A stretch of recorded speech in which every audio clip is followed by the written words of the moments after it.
नमस्कार, मैं Sangeeta from लर्नो hub, the learning platform, जहां पढ़ सकते हैं math science SST absolutely free at learnohub.com।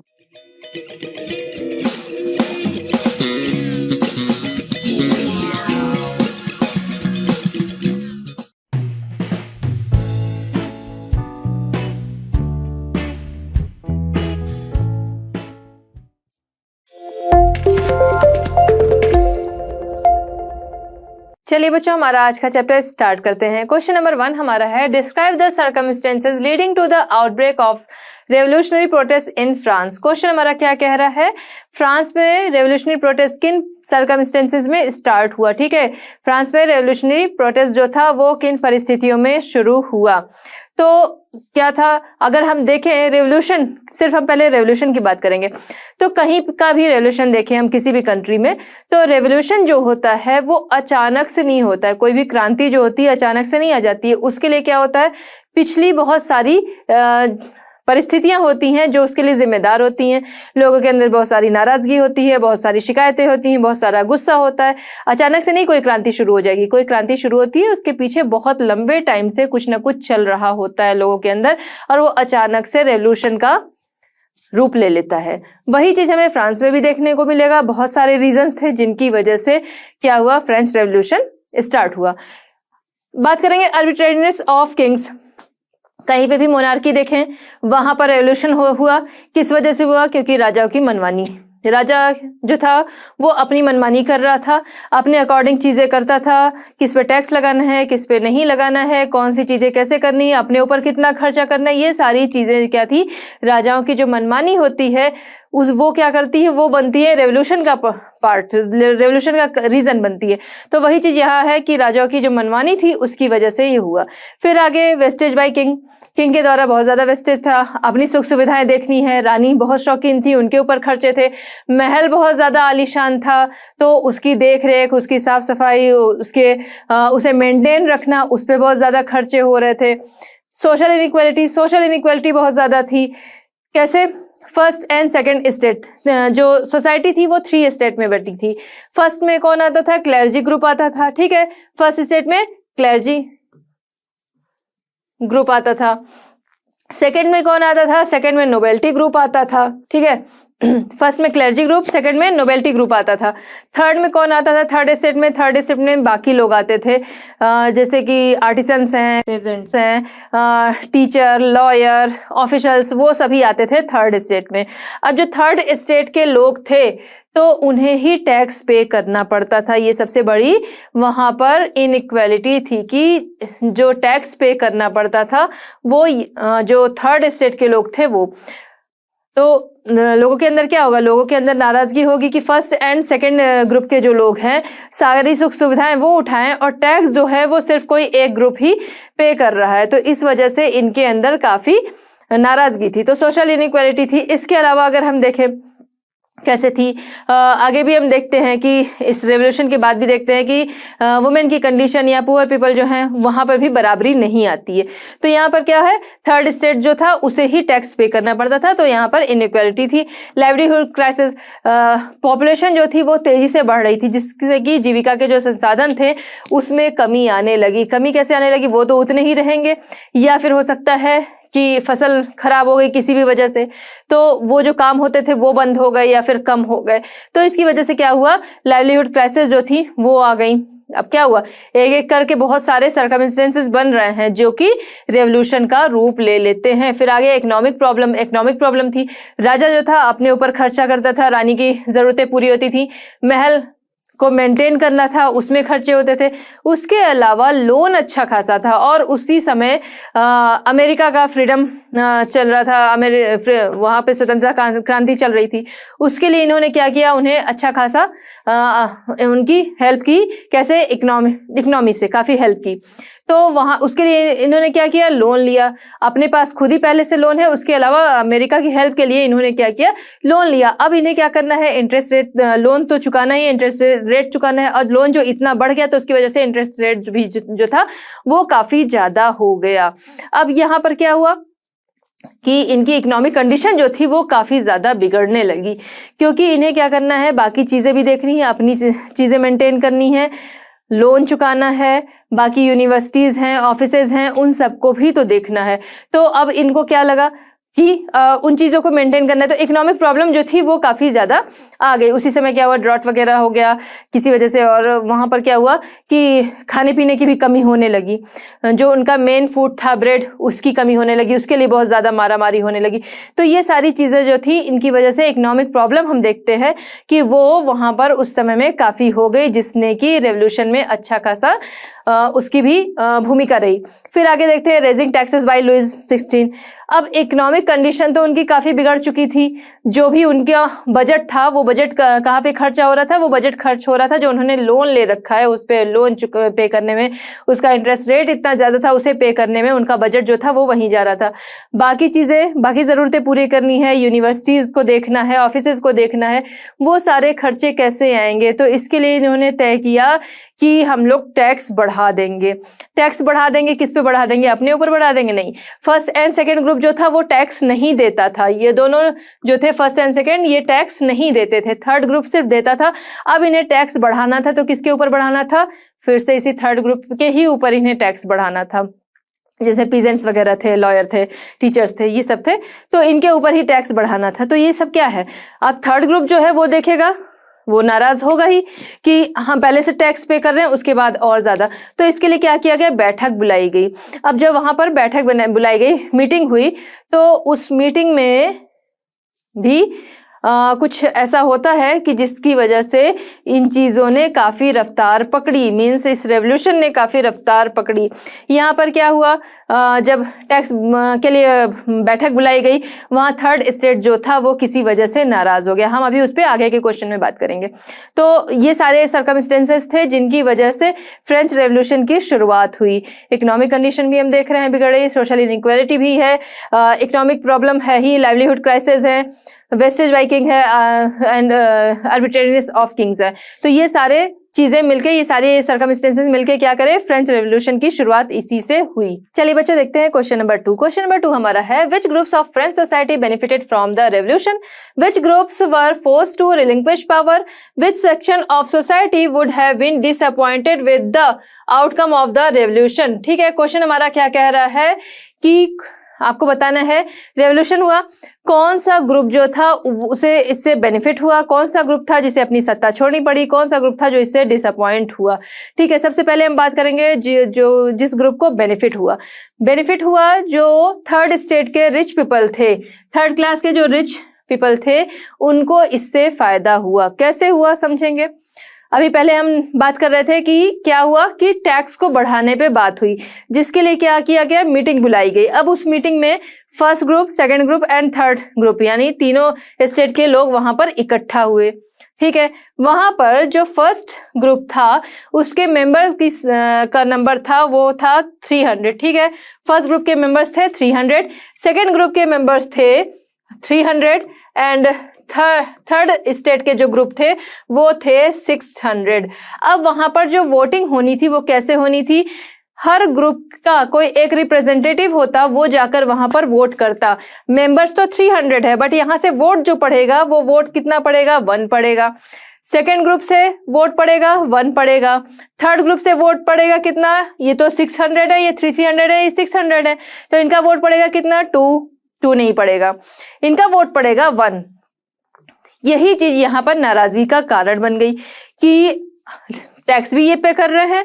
अब यहाँ पर 300 है, यहाँ 1 पड़ रहे हैं इनकी तरफ से वोट, और इनके जो नंबर्स हैं, थर्ड स्टेट के नंबर हैं वो 600 है, बट यहाँ पर वोट जो पड़ रहा है 1, तो इसीलिए इनकी नाराजगी हो गई और इनकी डिमांड हो गई कि 1 पर्सन 1 सिटीजन 1 वोट की बात हो गई, जैसा कि आज भी है कि एक नागरिक 1 वोट। तो वही चीज वहां पर भी उन्होंने बोला कि ऐसा करना चाहिए कि 1 पर्सन 1 वोट, ना कि 600 लोगों का सिर्फ 1 वोट जाएगा, ऐसा नहीं होगा। तो उनकी बात मानी नहीं गई, जिसकी वजह से वो क्या हुए, असेंबली से बाहर आ गए, वहां से जहां मीटिंग हो रही थी वहां से वो बाहर आ गए, नाराज हुए। फिर आगे टेनिस कोर्ट में इकट्ठा हुए, फिर बातचीत हुई, फिर आगे जाकर क्या हुआ, उनकी बात को माना गया। फिर आगे क्या हुआ कि वोटिंग राइट्स मिले और इलेक्शन में पार्टिसिपेशन भी मिला। थर्ड ग्रुप के लोगों को, लेकिन थर्ड ग्रुप के सभी लोगों को नहीं मिला। बात तो हो गई कि ठीक है 1 पर्सन 1 वोट की बात हो गई और ये लोग इलेक्शन में पार्टिसिपेट भी कर सकते हैं। अब ये है मोनार्की को हटाएंगे, कॉन्स्टिट्यूशन लाएंगे, ये सारी बातें हो गई। लेकिन क्या हुआ कि जो इनका जो थर्ड ग्रुप थे वहां पर सभी को नहीं फायदा मिला, जो थर्ड क्लास के रिच पीपल थे उन्हें ही फायदा मिला। तो हम देखेंगे बेनिफिट किसे मिला, थर्ड क्लास के रिच पीपल को, ये टैक्स भी पे कर सकते थे। फिर आगे हम देखेंगे कि जिन्हें अपनी जो पावर थी वो छोड़नी पड़ी, वो कौन थे, वो क्लर्जी एंड नोबल ग्रुप के लोग थे। उन्हें अपनी पावर जो थी वो छोड़नी पड़ी। क्यों? क्योंकि मोनार्की से कॉन्स्टिट्यूशन की ओर आ रहे हैं, तो इन्हें क्या हुआ, इनकी पावर अब कम हो गई, इन्हें अपनी पावर जो थी वो छोड़नी पड़ी। इसी में क्लर्जी जो नोबेलिटी ग्रुप है इसमें प्रीस्ट वगैरह भी आते थे, तो ये सब टैक्स नहीं पे करते थे। अब क्या हुआ, अब ये बराबरी पे आ गए। अब ये थर्ड स्टेट और जो फर्स्ट एंड सेकंड स्टेट जो है, थर्ड स्टेट के रिच पीपल, थर्ड स्टेट के जो रिच पीपल थे और फर्स्ट एंड सेकंड स्टेट जो थे, ये सभी बराबरी पे आ गए। अब जो ग्रुप जो कि डिसअपॉइंट हुआ इस रेवोल्यूशन से, वो कौन था, वो वुमेन थी एंड पुअर पीपल थे। क्योंकि शर्त ये रखी गई कि वोटिंग का अधिकार उसी को दिया जाएगा जिसकी एज होगी 25। हमारे यहाँ भी 18 है अभी, तो वहां पर क्या है 25 एज रखी गई कि जिसकी होगी वो वोट कर सकता है। लेकिन वुमेन जो है वो इससे बाहर रहेंगी, वो इलेक्शन में पार्टिसिपेट नहीं कर सकती हैं और वो वोटिंग नहीं कर सकती हैं। इससे वुमेन जो थी वो बहुत ज़्यादा नाराज़ हुई, क्योंकि रेवोल्यूशन हुआ, प्रोटेस्ट हुआ, उसमें मेन जो थे उन्होंने पार्टिसिपेट किया, बट वुमेन भी पीछे नहीं थी। उन्होंने घर संभाला, उन्होंने क्या किया, घर संभाला, फैमिली संभाली, और जो भी जीविका के साधन थे, जो भी काम धंधे करने थे, वो सारी चीज़ें इन लोगों ने की। तो ये भी इससे बहुत ज़्यादा डिसअपॉइंट हुई, क्योंकि मैंने अगर जाकर वहाँ लड़ रहे हैं तो बाकी चीज़ें तो ये देख रही हैं, तो इन्हें भी था कि इन्हें भी पार्टिसिपेट करने को मिलेगा इलेक्शन में, इन्हें भी वोटिंग का अधिकार मिलेगा, बट नहीं मिला, तो इसलिए ये नाराज़ हुई। उसके अलावा पुअर पीपल जो थे वो भी इससे डिसअपॉइंट हुए। क्यों? क्योंकि इन्हें भी वोटिंग का अधिकार या इलेक्शन में पार्टिसिपेशन का अधिकार नहीं दिया गया। कहा गया कि 25 ईयर्स तो रखा गया था स्केल, लेकिन ये कहा गया कि जो भी अपनी 3 दिन की इनकम टैक्स के रूप में दे सकता है, कम से कम 3 दिन की इनकम अगर वो टैक्स में दे सकता है, उसे ही वोटिंग का अधिकार है। तो जो पुअर पीपल थे वो ऐसा नहीं कर सकते थे, इसलिए उन्हें वोटिंग का अधिकार नहीं दिया गया। इस वजह से जो ये लोग थे, वुमेन एंड पुअर पीपल, इन्हें डिसअपॉइंट होना पड़ा। आई होप कि आप समझ गए होंगे कि किसे बेनिफिट हुआ, कौन डिसअपॉइंट हुआ और किसे इससे नुकसान हुआ। चलिए बच्चों देखते हैं क्वेश्चन नंबर 3। क्वेश्चन नंबर 3 हमारा है, describe the legacy of the French revolution for the peoples of the world during the 19th and 20th century. Question हमारा क्या कह रहा है, 19th एंड 20th सेंचुरी में पूरी दुनिया के लिए फ्रेंच रेवोल्यूशन कौन सी विरासत छोड़ गया, डिस्क्राइब करना है। ठीक है, तो फ्रेंच रेवोल्यूशन हुआ, रेवोल्यूशन तो वहां हुआ, बट असर जो था वो पूरी दुनिया में हुआ। लोगों को पता चला कि हाँ ये हमारे राइट्स हैं, इसके लिए हम रेवोल्यूशन कर सकते हैं, और रेवोल्यूशन के बाद जो है चीजें हासिल हुई। तो उससे क्या हुआ, काफी लोग जो थे वो इन चीजों से, काफी कंट्रीज जो थी वो इनसे प्रेरित हुई। 19th एंड 20th सेंचुरी में मोस्ट इंपॉर्टेंट जो था वो क्या था, लेगेसी, वो था right to freedom and democratic ideas. The most important of the French revolution, the legacy was the right to freedom and democratic ideas. ये मोस्ट इंपॉर्टेंट विरासत थी जो कि लोगों को, जो कि पूरी दुनिया को मिली। फिर these ideas originated in France in the 19th century and spread throughout Europe, ending the feudal system here। ठीक है, वहाँ पर ये जो आइडियाज थे वो तो पूरी दुनिया में फैले, पूरे यूरोप में फैले, और वहाँ पर इससे क्या हुआ, फ्यूडल सिस्टम का अंत हुआ, सामंती व्यवस्था वहाँ पर थी, उसका अंत हुआ। फ्रेंच रेवोल्यूशन जो था उससे लोग प्रेरित होके, फ्रेंच रेवोल्यूशन की जो चीज़ें थी वो पूरे यूरोप में फैली और वहाँ पर फ्यूडल सिस्टम का अंत हुआ। These ideas became the strength of political movements in the world in the 19th and 20th century। 19th and 20th century में पूरी दुनिया के लिए पूरी दुनिया के पॉलिटिकल मूवमेंट को इससे स्ट्रेंथ मिली। पहले क्या था, पहले मोनार्की थी, फिर ये हुआ सभी को लगा हाँ कॉन्स्टिट्यूशन लाया जा सकता है इस तरीके से, और पॉलिटिकल मूवमेंट को इससे क्या हुआ, मजबूती मिली। नेक्स्ट है, the India also the effect of the French revolution was shown. Raja Ram Mohan Roy was very impress by the ideas of the revolution.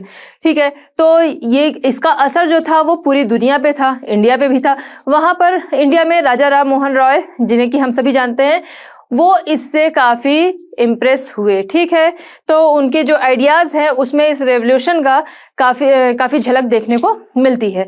तो इस तरह से हमने देखा कि कौन सी लेगेसी जो थी वो पूरी दुनिया के लिए फ्रेंच रेवोल्यूशन की तरफ से मिली। चलिए बच्चों देखते हैं क्वेश्चन नंबर 4। क्वेश्चन नंबर 4 हमारा है, draw up a list of democratic rights we enjoyed today whose origins could be traced to the French Revolution। Question हमारा क्या कह रहा है, उन डेमोक्रेटिक राइट्स की लिस्ट बनानी है जिसे कि आज हम एंजॉय कर रहे हैं या फिर जो आज हमारी कंट्री में है और उनकी ओरिजिन फ्रेंच रेवोल्यूशन से है, ठीक। हर कंट्री किसी न किसी कंट्री से कुछ चीज़ें सीखती है।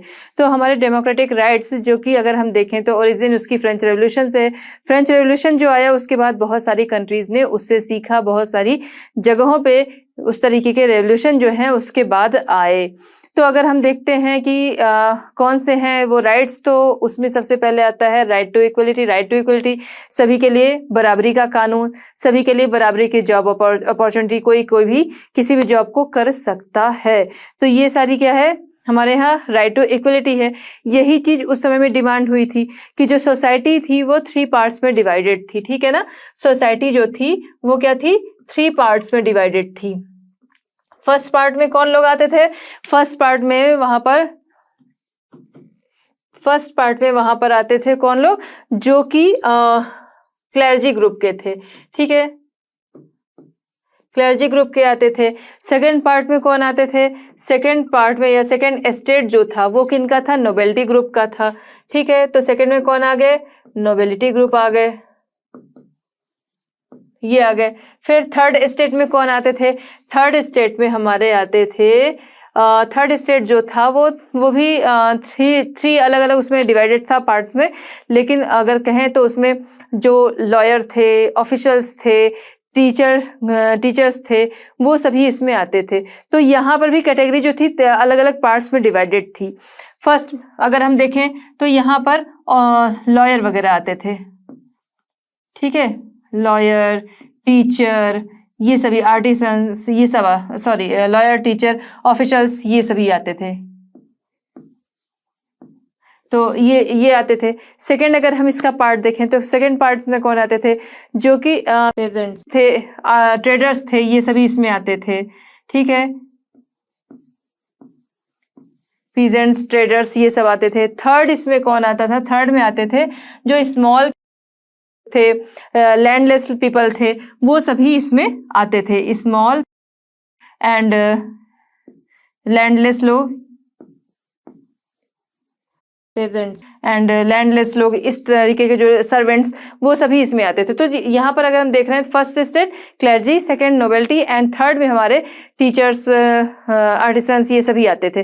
तो ये भी अलग अलग उसमें कैटेगरी में डिवाइडेड थे, क्योंकि अपनी अपनी कंडीशन के अकॉर्डिंग जो एजुकेटेड लोग थे या फिर ऑफिशियल्स थे वो आते थे फर्स्ट में, फिर सेकंड, थर्ड, इस तरह से डिवाइडेड थे। तो यहाँ पर क्या था, यहाँ भी बात यही उठी कि सभी को बराबरी का दर्जा दिया जाए। यहाँ पर ये दो जो पोर्शन थे ये टैक्स पे नहीं करते थे, ये जो थर्ड पोर्शन था यही टैक्स पे करता था। तो यहाँ पर क्या था, बराबरी का दर्जा सबने मांगा। तो वही यहाँ है, हमारे डेमोक्रेटिक राइट्स में राइट टू इक्वलिटी, सभी को बराबरी का दर्जा, कोई भी काम कोई कर सकता है, सभी के लिए जो कानून होंगे वो बराबर होंगे, चाहे कोई अमीर है, गरीब है, किसी भी रिलीजन से है, तो सभी के लिए जो लॉ हैं वो बराबर होंगे। राइट टू फ्रीडम, सभी को आज़ादी का अधिकार है। Right to freedom of speech and expression, अभिव्यक्ति की आज़ादी, बोलने की आज़ादी। तो इसके राइट्स जो हैं वहाँ पर भी क्या था, वहाँ पर सभी को बाद में आवाज़, सभी ने मिलकर आवाज़ उठाई। तो यहाँ भी क्या है, हमारे यहाँ भी राइट टू, यहाँ पर right to freedom of speech सभी को मिला हुआ है। राइट टू अगेंस्ट एक्सप्लॉयटेशन, शोषण के विरुद्ध अधिकार, एक्सप्लॉयटेशन के विरुद्ध आवाज़ उठाने के लिए अधिकार, ठीक है। तो अगर कहीं किसी को एक्सप्लॉयट किया जा रहा है तो वो क्या करता है, वो आवाज़ उठा सकता है, क्योंकि किसी को भी एक्सप्लॉयटेशन का अधिकार नहीं दिया गया कि कोई किसी को एक्सप्लॉयट कर सके। फिर राइट टू जस्टिस, जस्टिस जो है उसका अधिकार, सभी को न्याय जो है वो बराबर का दिया जाए। ऐसा नहीं कि कोई सेम गलती अगर कोई पुअर कर रहा है तो उसे ज़्यादा पनिश कर दिया गया, और जो अपर क्लास का कोई कर रहा है तो उसकी पनिशमेंट जो होगी वो कम होगी। तो जो राइट टू जस्टिस, न्याय जो है वो सभी के लिए बराबर होंगे। तो ये डेमोक्रेटिक राइट्स हैं जो कि फ्रेंच रेवोल्यूशन से उसका उद्गम वहाँ पर फ्रेंच रेवोल्यूशन से है, या फिर कह सकते हैं कि डेमोक्रेटिक राइट्स जो कि हमारे यहाँ लिए गए हैं फ्रेंच रेवोल्यूशन से, उसकी ओरिजिन है। चलिए बच्चों देखते हैं क्वेश्चन नंबर 5। क्वेश्चन नंबर 5 हमारा है, would you agree with the view that the message of universal rights was beset with contradiction, explain. ठीक है, यहाँ पर क्या है कि लोगों को यूनिवर्सल राइट्स दिए गए थे, लेकिन आपको एक्सप्लेन करना है क्या क्या आप एग्री करते हैं जो लोगों को राइट्स दिए गए थे उनमें कॉन्ट्रडिक्शन थे, उनमें अंतर विरोध थे। तो अगर हम देखें तो हाँ, वहाँ पर अंतर विरोध थे जो राइट्स दिए गए थे, क्योंकि राइट्स दिया गया, वोटिंग के लिए राइट्स दिया गया, और बहुत many ideals of the declaration of rights of man and citizen का जो राइट दिया गया ये पूरी तरह से क्लियर नहीं था। ठीक है, सिटीजन के लिए हो गया या फिर राइट जो है वो सबके लिए है। ठीक है, यहाँ पर क्या है, मैन एंड सिटीजन के लिए राइट दिया गया जो कि क्लियर नहीं था कि ये राइट क्या है, किसके लिए है, पूरी तरह से इसमें अंतर विरोध काफी थे। फिर इकोनॉमिक इक्वलिटी देखें, इकोनॉमिक इक्वलिटी के राइट्स तो दे दिए गए लेकिन वो राइट्स थे नहीं। क्यों? क्योंकि जब वोटिंग के अधिकार दिए गए, वोटिंग के अधिकार किसे मिले? थर्ड स्टेट को मिल गए।